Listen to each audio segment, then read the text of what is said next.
The number one factor for what it really means to be awake, knowing about the occult and understanding that there are both light and dark aspects to it. What is the occult and why should you know about it? The occult is a body of science which is not widely known to the general population, consisting of hidden knowledge about the workings of the human psyche and the laws of nature, both the seen laws, meaning the physical laws, the physical sciences, and the unseen laws, meaning the spiritual laws, the laws that govern morality, the laws that govern behavioral consequence. The key point to keep in mind here is that the occult is hidden knowledge. It doesn't mean bad, it doesn't mean evil, it doesn't mean negative, it doesn't mean Satanism, voodoo, or any other specific occult practices. The occult is a generalized term, generalized terminology for hidden knowledge, for knowledge which has been hidden from people's view. So hey, could that include sciences that people don't really understand about how energy works in the universe, how we could gain energy from different methodologies other than internal combustion engines or burning fuel or things like that? Sure, all of those things are occult knowledge. We have to understand the difference between these two terms, exoteric and esoteric. Exoteric means something that is intended for or likely to be understood by the general public.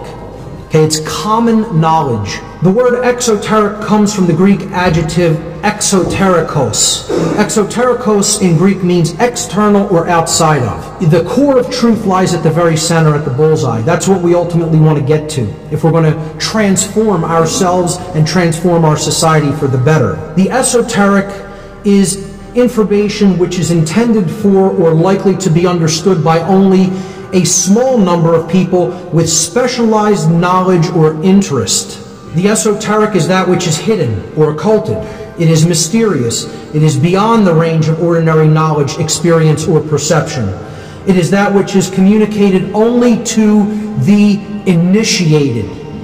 The initiated means those who have begun a process of initiation. The knowledge of the self, the knowledge of the human psyche and how the psyche operates, its components, its aspects, its motivations, its desires, etc. What drives us?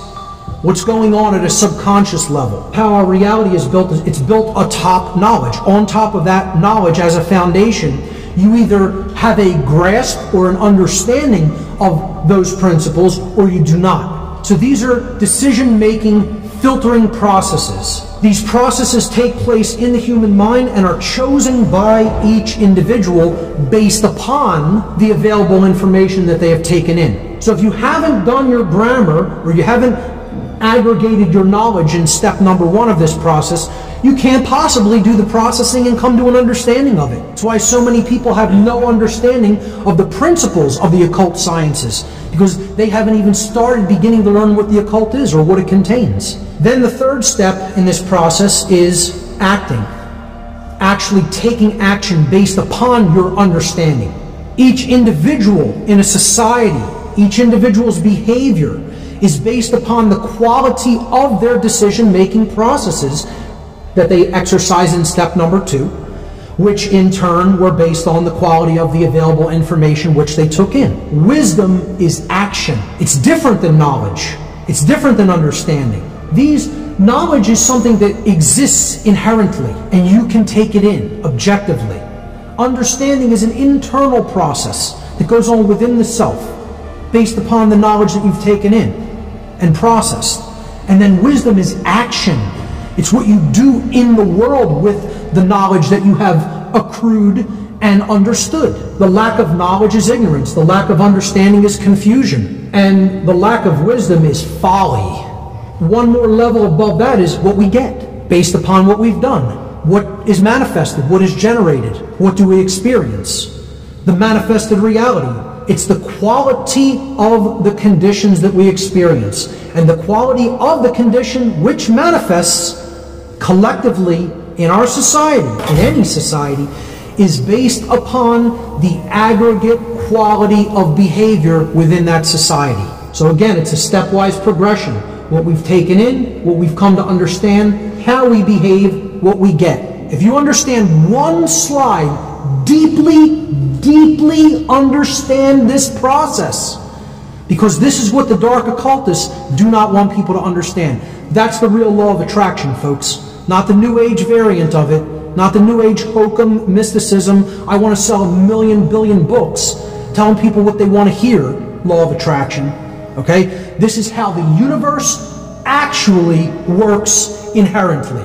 And it describes not only how it works, but our relationship to that process. And this is what they don't want you to know. The Comitian tradition, this is the ancient Egyptian system of moral teachings, of occult practices and beliefs. The Comitian people were from Egypt, which was then called Kemet. Kem or Kemet means the black land or dark in ancient Egyptian. The term may have referred to the darkness of the soil of ancient Egypt, caused by the mineral deposits left by the yearly overflow of the Nile River in the Nile Valley. The English word Egypt is derived from the Greek Aegyptos, which means Memphis. The original name in Comitian or in ancient Egyptian for the city of Memphis was called Hutkah-Ptah. Hutkah-Ptah means the temple of the spirit of Ptah. Ptah is one of the highest creator gods in the Egyptian pantheon of gods and goddesses.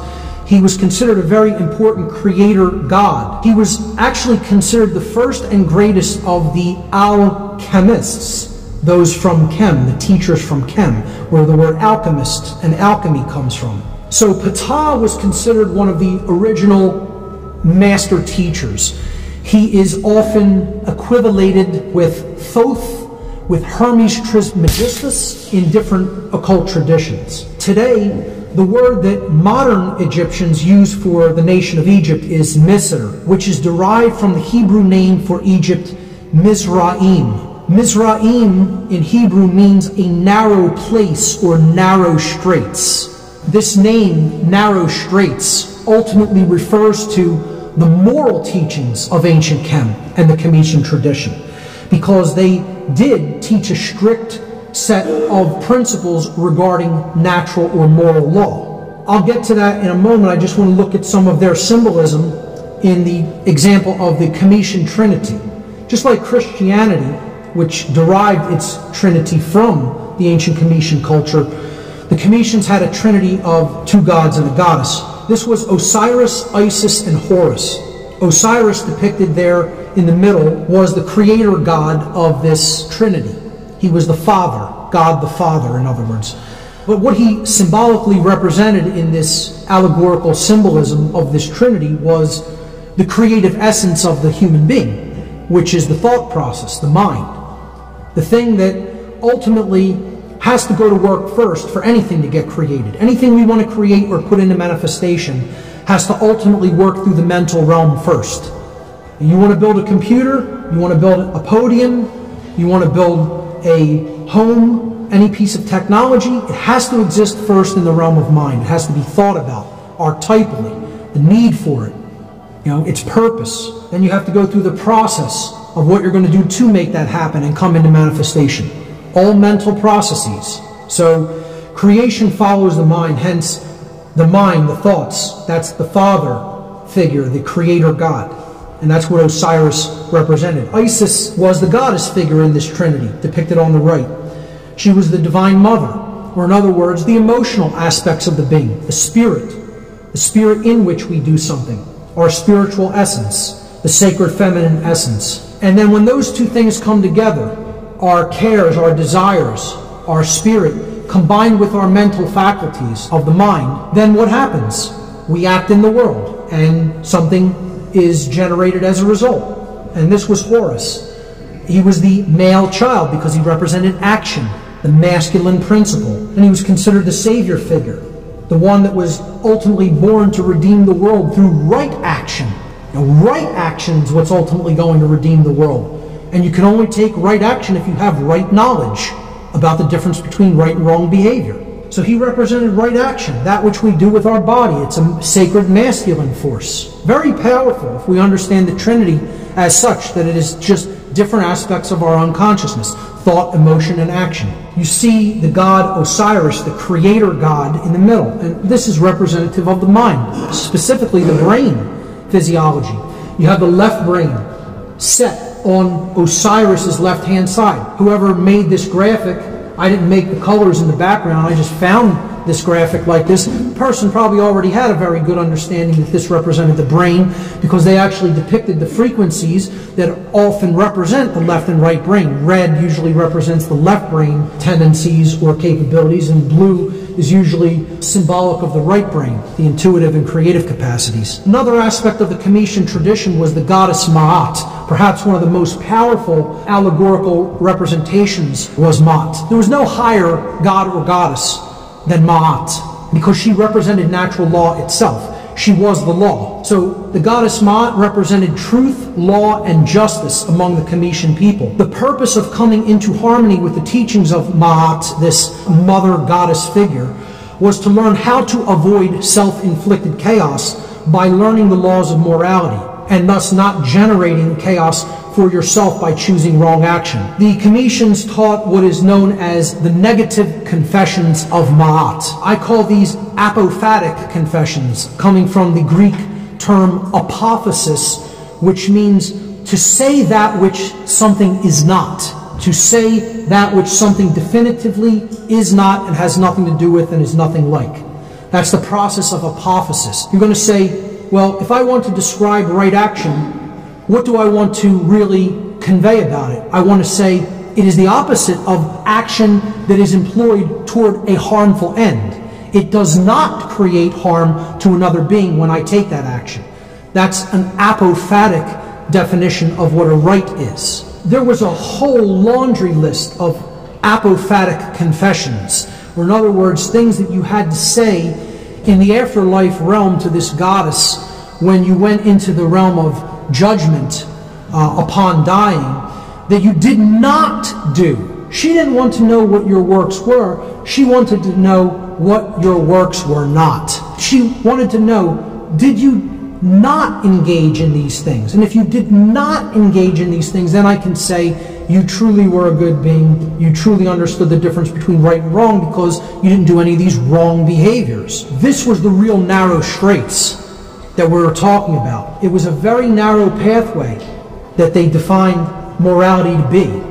And in the story, in the allegorical story of the afterlife, when you went into the hall or chamber of Ma'at, the god Anubis would take the initiate, or the dead being's heart, and they would weigh it on Ma'at's scale. And this represented, did they have a light heart? Did they truly understand the difference between right and wrong? Did they try to live that way all the time? Did they not make excuses and justifications? Let's look at the tradition of alchemy. This came out of the Egyptian tradition. Again, to re-emphasize, it's what all these traditions were about. Teaching morality to their adherents. Teaching the difference between right and wrong, and teaching how natural law operates, so we could transform from a being that is in ignorance of that knowledge to a being that is actually enlightened to that knowledge, and then could practically put that knowledge into work in real life. Alchemy literally means from chem. Al is a prefix that means from, or related to, or out of. And then chem, of course, meant black in ancient Egyptian, and was often the name used for Egypt. So it was from darkness, out of darkness. Alchemy is an occult tradition taught through allegories. An allegory, again, is a cryptic story, poem, or picture that can be interpreted or decoded in order to reveal a hidden meaning, typically a moral lesson. What lesson were they trying to communicate to people by building statues? And you'd have to know the background of the story of these gods to really be able to decode, what the allegory is. Showing that statue to somebody who's never heard of Horus, Osiris, or Isis wouldn't really do much. But if you understand the verbal traditions and the written stories about those gods, then you understand what they represented, and the allegory can be decoded. That's how occultism works. It works through relational and correlative thinking. Some of the symbols in the symbolic tradition of allegory, very simple, basic, rudimentary ones. There's so many of them, you can get lost in them all. There were elemental forces that the alchemists wanted to convey information about. and basically define. And they had a symbol for them, and then they interpreted that allegorically. And here's some basic ones. The symbol of Earth, an inverted equilateral triangle with a line going through about the 2/3 point if you take the measure from the base to the apex. The symbol of Earth represented inherent characteristics of the being. Air represented the intellect, and that is the pure intellect, meaning the left brain modality, our ability to compute, our ability to define things logically, our ability to break things down, analyze, etc. Water, the inverted triangle, represented emotion, intuition, and creativity. Again, that sacred feminine essence, dealing with largely emotion and the sacred feminine qualities. And then fire, an upward pointing triangle. Again, we've seen that inverted triangle in water, representing the chalice, called the chalice in many older symbolic traditions. And the element of fire in alchemy was the upright pointing triangle, which represented the blade, or again, a rudimentary masculine phallic symbol representing action, willpower, and courage. Okay, the actual ability to create change within oneself and to go out and create change in the world. Then there was a fifth element. So you have earth, air, water, and fire, and then you had the quintessence, meaning the fifth essence. The fifth element was spirit, represented by a solar wheel with 8 spokes, a circle and then an eight-spoked cross in the middle of it. This represented the divine spark or the divine essence within all of us. You know, the essence of the source, the creator, the underlying intelligence in nature, which is ultimately present in everything within nature, including us. Alchemists speak of something called prima materia, or starting matter. Starting substance is what prima materia was. Again, the starting substance is the human being that needs to be purified, that needs the impurities removed from them so that they can come to a more clear and accurate and de-occulted understanding of the laws of nature. The starting substance, or prima materia, is used at the inception of the alchemical work, the beginning. Silver is considered to be one of the starting substances. There are others, but silver is one of the main sources of prima materia in alchemy. The alchemical symbol for silver is associated with the moon because silver represented in alchemy the feminine aspects of the human psyche, including the attributes of intuition, inner wisdom, compassion, open-mindedness, and contemplation. And that's what you need to begin. You need that sense of open-mindedness, of desire, of willing to learn, willing to open yourself up and receive. The truth is always out there, but we have to be open to receive it. That's a feminine quality. Absolutely essential and central to the tradition of Kabbalah, which means reception. The second phase of alchemical transformation is albedo, which means whitening. Albedo represents the process of spiritual purification, the burning out of impurities from the salt, or hardened ego. The salt in this step is reduced into quicksilver or mercury, which represents fluidity, and the process of rapid mental, emotional, and spiritual change, and the strengthening of the sacred feminine essence, leading to the engagement of the imagination, the only substance, the only essence from which the elixir of life, or the awakened or enlightened mind, can then be made. This step is the awakening process, the awakening step. It's when we recognize the world isn't what we thought it was, and we start developing a desire for more than the base things in life. We start developing a desire to know the truth, the desire to reach higher realms of consciousness, the desire to better ourselves and be better than we were the day before. When we're going to start working upon ourselves by taking in the truth and letting go of beliefs and letting go of impurities in our thought processes and bringing our consciousness into alignment with truth and with morality.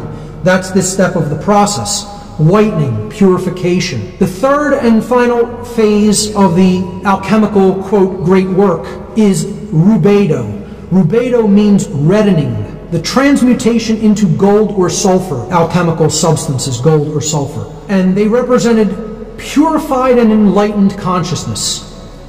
The elemental fire of the philosopher's stone. Again, that's why it was symbolized by a red elixir. Often the philosopher's stone was depicted as a red stone itself. And that represented the unification of man, which was the limited being, with the divine will, often represented by a red color as well. The unlimited. That's alchemy in a nutshell. Very simple explanation of the allegorical tradition. Let's briefly look at the Hermetic tradition. Heed these words, ye who wish to probe the depths of nature. If you do not find within yourself that which you seek, neither will you find it outside of yourself. If you ignore the wonders of your own house, how do you expect to find other wonders? In you is hidden the treasure of treasures. Know thyself, and you will know the universe and the gods. To know the self is to know the universe. To know the universe is to know the self. It's to understand the dynamic interplay between free will and natural law, a theme that comes up over and over and over again in occult traditions and